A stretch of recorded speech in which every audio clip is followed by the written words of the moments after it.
सूर्य और अंधकार का विरोध हो तो समझ में आता है। अच्छा, दोनों प्रकाश देने वाले हैं। यही होता है कि समाज में बुरे लोग ही नहीं, अच्छे लोग भी समस्या बन जाते हैं। तब कब? जब एक अच्छा आदमी दूसरे अच्छे को सहन नहीं कर पाता है, तब एक प्रकाश देने वाला दूसरे प्रकाश देने वाले को सहन नहीं कर पाता है। अच्छा देखो, एक बात है, मैं कभी कभी सोचता था कि 4 विद्वान इकट्ठे रह जाएं, बहुत मुश्किल है। आप ठहरा के देख लेना, बहुत मुश्किल है। अच्छा एक, लेकिन इसके बाद एक देखो आप, अच्छाई में सबसे बड़ी बुराई एक है कि संगठन नहीं है, और बुराई में सब तरह से बुराई पर एक अच्छाई, संगठन है। 4 गंजेड़ियों को आप अलग नहीं कर सकते, शराबियों को अलग नहीं कर सकते, अफीमचियों को अलग नहीं कर सकते। अच्छा, अलग करने पर ही सारा झगड़ा है, पर चाहे जितना हो लेकिन शाम को फिर इकट्ठे हो जाएं। और वो तो कहते हैं दम भाई सो निज भाई, और भाई घिसेड़ पिसेड़ रह नहीं पाते महाराज, शाम तक ढूंढ ही लेंगे। हम कई बार सोचते थे कि ऐसा क्यों। एक राजा के यहाँ 2 विद्वान आए, राजा ने दोनों का बड़ा स्वागत किया। एक बैठा, दूसरा गया स्नान के लिए।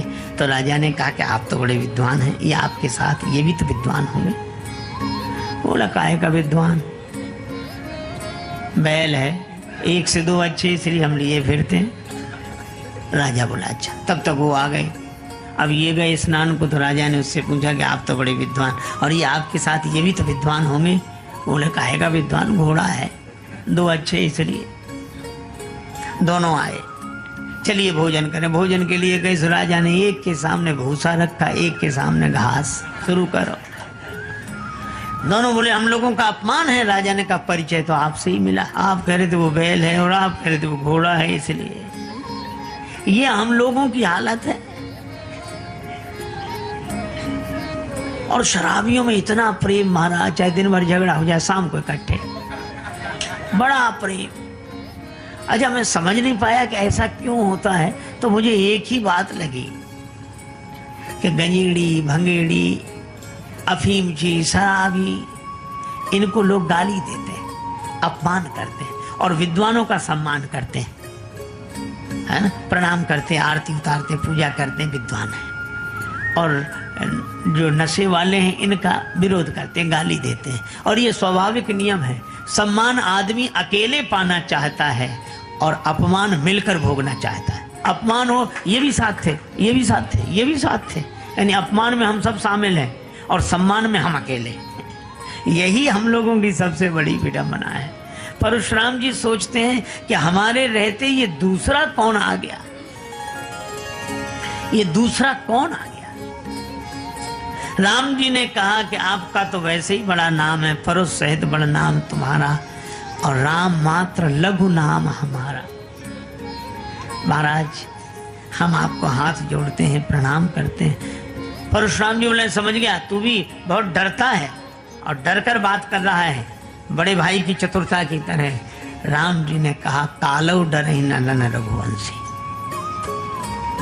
लेकिन आप ब्राह्मण हैं, हमारी यह मर्यादा है, हम ब्राह्मण का सम्मान करते हैं।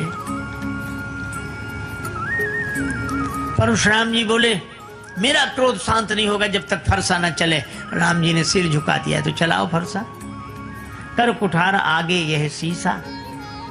अब फरसा ही न चले, और जब फरसा तो तब चले जब हाथ चले।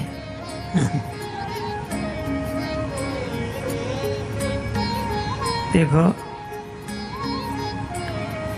एक बार किसी व्यक्ति से किसी ने कहा कि परहित का काम है, सेवा का कार्य है, इतना बड़ा कार्य कर रहे हैं, तो अब वो नहीं कहते लेकिन सब लोग दे रहे हैं, तो तुम भी दो कुछ, चाहे थोड़ा ही बहुत दो, दान करो। सो वो क्या बोला, अभी अब सब तो कर रहे हैं, हमारा करना कोई जरूरी है क्या? नहीं नहीं, तुम करोगे तो तुम्हारे काम। तो कहने लगा अभी कौन मर रहे, बड़ा विचित्र गणित, अभी कौन मर, जब मरने लगेंगे तब करेंगे। लोग हंसते थे कि तब के लिए क्यों बैठे हो? बोले इसलिए इधर दान दिया उधर मर के पहुंचे, ताकि ताजा ताजा दान भगवान को भी याद रहेगा कि देखकर अभी दिया अभी आए, और अभी से दे दवा दो इधर उधर फाइल हो जाए, कुछ समझ में ही नहीं आए क्या फायदा। लोगों ने कहा कि ये तो ठीक है लेकिन तब तक तुम रखोगे अपने पास? अरे बोले इतना तो हमने अपने पास कर रखा है, हमारे हाथ में। और सचमुच उसने क्या किया, जिस कमरे में सोता था सामने वाली दीवार को तोड़वा कर उसमें गड्ढा करा के रख दिया और प्लास्टर करा दिया, जब चाहेंगे निकाल के। मित्र कहते अरे चिंता मत करो, हमारे हाथ में। बुढ़ापा आया, अरे हमारे हाथ में। पर एक दिन भगवान की ऐसी विचित्र लीला, रात को पता नहीं क्या हुआ, अब न बोल पावे न लिख पावे, ऐसे ऐसे हाथ करे, बोल भी ना पाए। मित्रों को बड़ा दुख हुआ, पर मित्रों ने कहा कि तुम कहते थे कि हमारे हाथ में, अभी भी तुम्हारे द्वारा दान करवा दें। सो वो हाथ उठा के दीवार की तरफ ऐसे करे, ऐसे कि इसमें से खोद के निकाल लो। अब वो समझ ना पावे, उनके उसके बेटों को पता था, तो बेटों ने सोचा कि बाप तो जा ही रहा है, धन काहे को जाए। सब लोग गांव वालों ने पूछा कि तुम्हारे पिता दीवार की तरफ इशारा क्या करते हैं, ऐसे ऐसे ऐसे।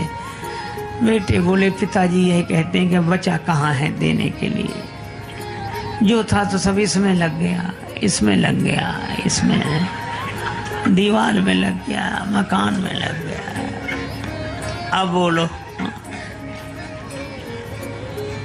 मन की मन में रह गई, हाथ ही न चले। अच्छा कई बार हम लोग कहते चिंता मत करो, वो तो हमारे हाथ में, इतने लोग तो हमारे हाथ में, वो हमारे, बिल्कुल ठीक है, आपके हाथ में बहुत कुछ रहे, भगवान की कृपा है, लेकिन आप यह तो सोचो सब कुछ तो आपके हाथ में है, लेकिन क्या आपका हाथ आपके हाथ में है?